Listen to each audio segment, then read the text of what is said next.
Hello children. Today in this video I will explain you the first poem in your syllabus, that is Telephone Conversation by Wole Soyinka. See, from examination point of view, as we discussed in the last video as well, you need to be very thorough with the text. And with that, there are certain aspects of the text that you need to know, like historical background. I hope you remember we discussed about the 360-degree approach that we need to have while preparing for literature.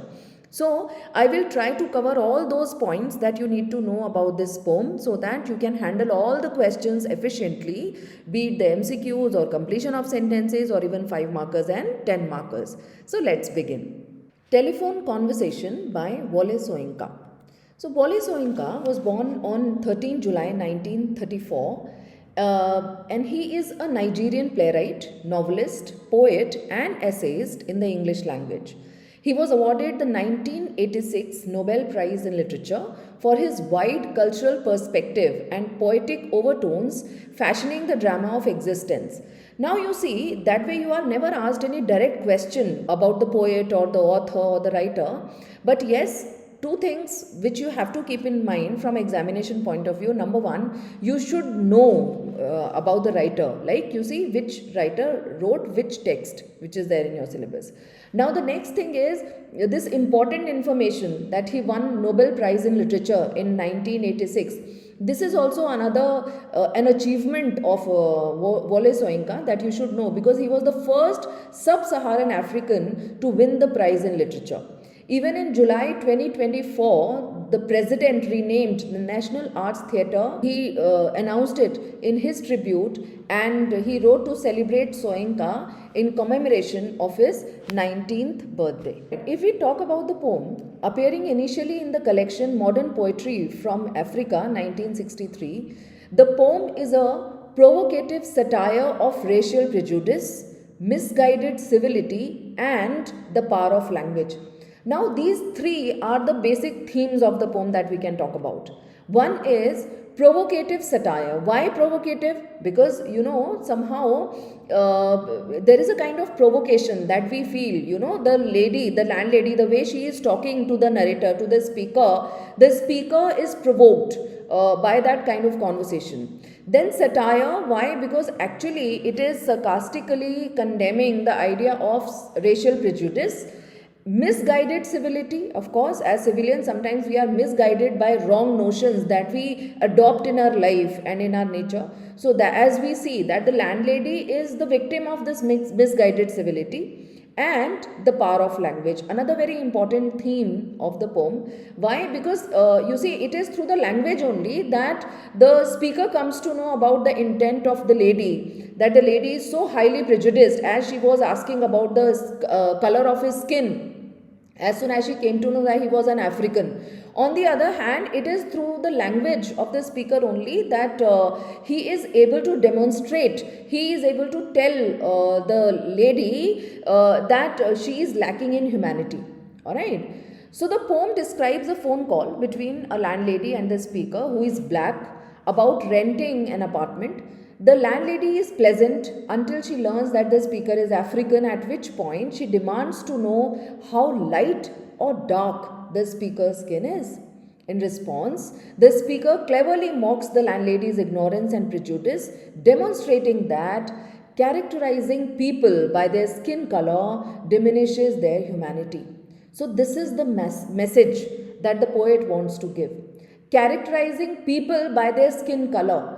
See, as a human being, we have to consider all human beings equal, irrespective of their caste, color, creed, or any other kind of barrier or discrimination that we have put in our mind, Because if we give way to such kind of discriminations, if we are prejudiced, if we are biased towards such discriminations, then it means that we are lacking humanity. Alright? So this is the message that the poet wants to give.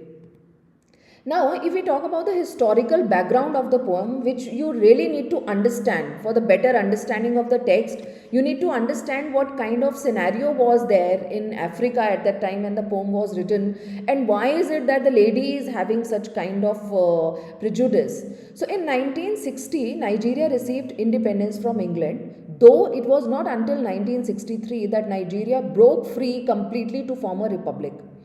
As the country transitioned from white rulers from the outside of black rulers from within, it faced additional problems. With tribal groups in the west, north, and east regions carrying out their own politics to suit their own beliefs, questions resulted about control of the central government. As English Parliament style transitioned to US President style, a military coup took place, leading to a counter coup which led to a civil war in Nigeria from 1967 to 1970. In 1966, to try to prevent a war, activist Soyinka secretly met with the governor of the eastern region, which eventually seceded from Nigeria during the civil war.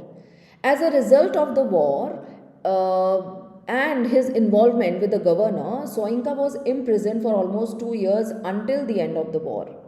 In the time between the independence of Nigeria from England and the Nigerian Civil War, Soyinka, teaching the English department at Obafemi Awolowo University in Nigeria, composed Telephone Conversation, a poem about control with both sides taking it from the other through various means such as harsh speaking tones, sarcastic humor, etc.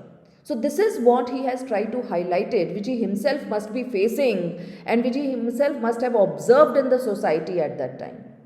Right? Now, what is his intent or what is his purpose? See, the purpose of the poem is to shed light on the issue of racism and prejudice that was prevalent during the time when the poem was written. Through the conversation between the speaker and the landlady regarding the rental of an apartment, Soyinka highlights the absurdity and ignorance of racial discrimination. The poem exposes the biases and stereotypes held by the landlady, reflecting the larger societal attitudes towards race and skin color. By using humor and irony, the poet effectively critiques the discriminatory practices and challenges the reader to reflect on the ways in which prejudice can influence interpersonal interactions. Ultimately, Soyinka's poem serves as a powerful commentary on the destructive nature of racism and the need for greater understanding and empathy among individuals. So, racism and complexity of identity is the main theme, or you can tell as the message also. Telephone conversation satirizes racism. So, the speaker who is black, he makes fun of a white landlady who won't rent to the speaker until she knows whether the speaker's skin is dark or light. In contrast to the landlady's simple reductive ideas about race, the speaker suggests that race and identity are complicated and multifaceted. Judging a person based on their skin color, the poem argues, is thus ignorant, illogical, and dehumanizing. Alright, so this is the key line, this is the key note of the poem. So let's begin with the explanation of the poem. The price seemed reasonable, location indifferent. The lady swore she lived off premises.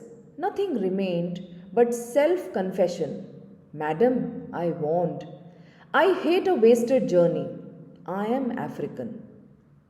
So, in these 5 lines, in the beginning of the poem, first we come to know about the attitude of the speaker, that he was quite satisfied with the kind of property that was, which he wanted to rent.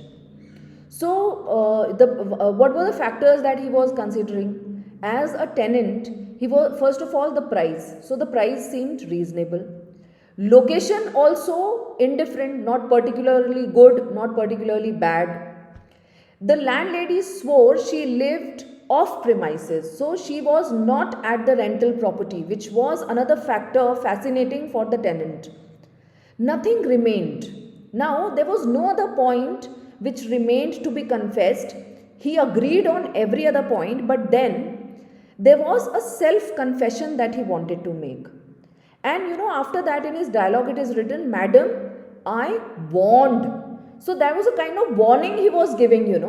So somewhere in his heart he knew that this may be an important factor to judge a person for the lady.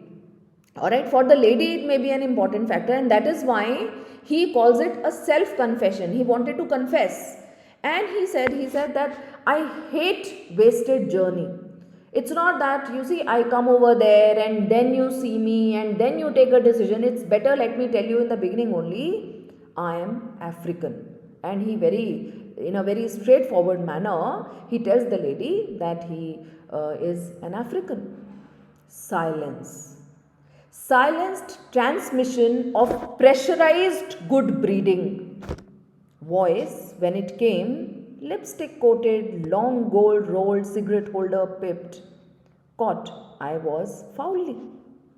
So, suddenly, as soon as he confessed that he was an African, there was a silence. So, what does this silence symbolize? That, of course, a pause. And pause means that the lady was giving it as a thought.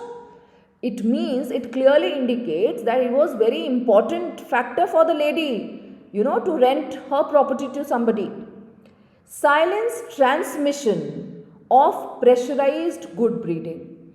Now then again there was a transmission of what?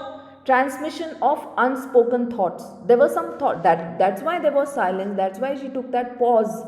So there was some unspoken thoughts of pressurized good breeding, forced politeness. So she didn't want to be as polite as she tried to be. Why? Because she somehow must be demeaning the person as he was an African. So then voice when it came, the kind of image that the speaker had in his mind of the lady is lipstick coated, long gold rolled, cigarette holder pipped. So the kind of imagery used to describe women of certain class. Alright.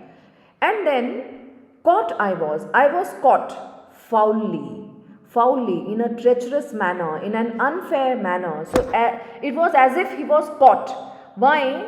Because the kind of question the lady asked was very dehumanizing on her part. She asked, as soon as she came to know that he was an African, how dark? I had not misheard. Are you light or very dark? So this was the kind of question which she suddenly put to the speaker. Button B, button A. Now, referring to buttons of a public booth. So, what does it indicate? That suddenly the speaker had a kind of feeling that as you press a button, so you have to make a certain choice. So in the same way, he was supposed to describe his complexion as light or very dark. How dark? She wanted to know the intensity of darkness of his skin color. How dark? Are you light or very dark? Stench of rancid breath of public hide and speak. Now you see, there was a kind of foul atmosphere that was observed by the speaker. Public hide and speak, that public hypocrisy. So he could smell that. He could have that feeling of rancid breath. Rancid breath, he is referring to the kind of stale breath, means that kind of public hypocrisy which is so prominent in the society, but nobody wants to speak it out and nobody wants to show. They have it in their mind, they have it in their heart, but they don't come openly about it. Red booth, red pillar box, red double tired omnibus, squelching tar.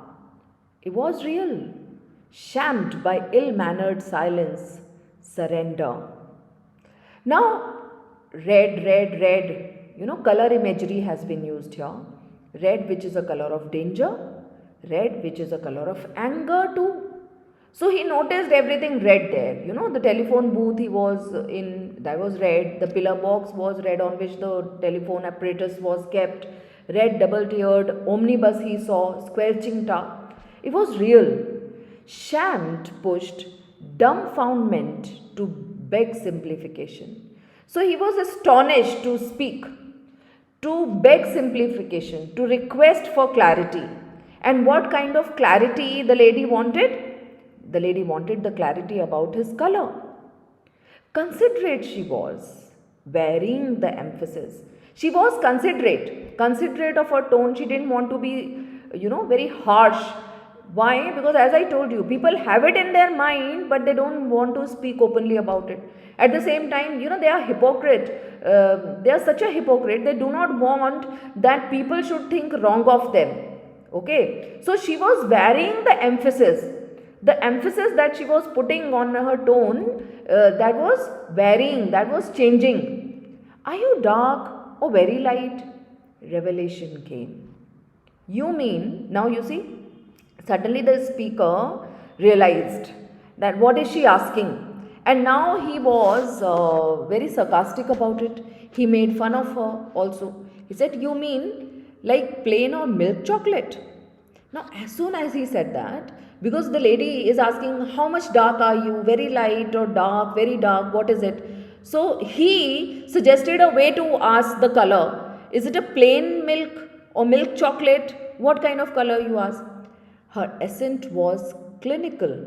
Now, you see, the accent in which she was speaking, that was clinical, that was lacking emotion, crushing in its light impersonality. She had the lack of personal feelings because the kind of question that she had put, it was crushing that, that personal feeling. Rapidly, wavelength adjusted. Then again, she adjusted the wavelength of her tone. I chose West African sepia. Now, sepia is a specific tone of brown, West African sepia. And as an afterthought, down in my passport, silence for spectroscopic flight of fancy, till truthfulness clanged her accent. Now, he very clearly mentioned, very specifically he said that I am West African sepia. And as an afterthought, he said, down in my passport. It is there in my passport. It's written in my passport. This is how I am categorized. See, look at the irony. A person is not categorized as a human. A person is categorized on the basis of the kind of complexion he has. So then there was a silence for spectroscopic, imaginative but unrealistic flight of fancy. Then spectroscopic flight of fancy means which was imaginative but unrealistic. Till truthfulness clanged her accent hard on the mouthpiece. No, hard on the mouthpiece. She was speaking with force. What's that? Conceding. Don't know what that is. Like brunette. Brunette is a person with dark brown hair. Now you see, then again with force she spoke and she wanted more clarification because she didn't know the meaning of that, the term that the person used. So what's that? She asked. And then the speaker said, don't know what that is. Like brunette, a person with dark brown hair. That's dark, isn't it? Now look at another question. See, her questions have been put in the capital letters, with the use of capital letters, and similarly some answers also. Why? Because the poet wants to emphasize on them. So she asked, that's dark, isn't it?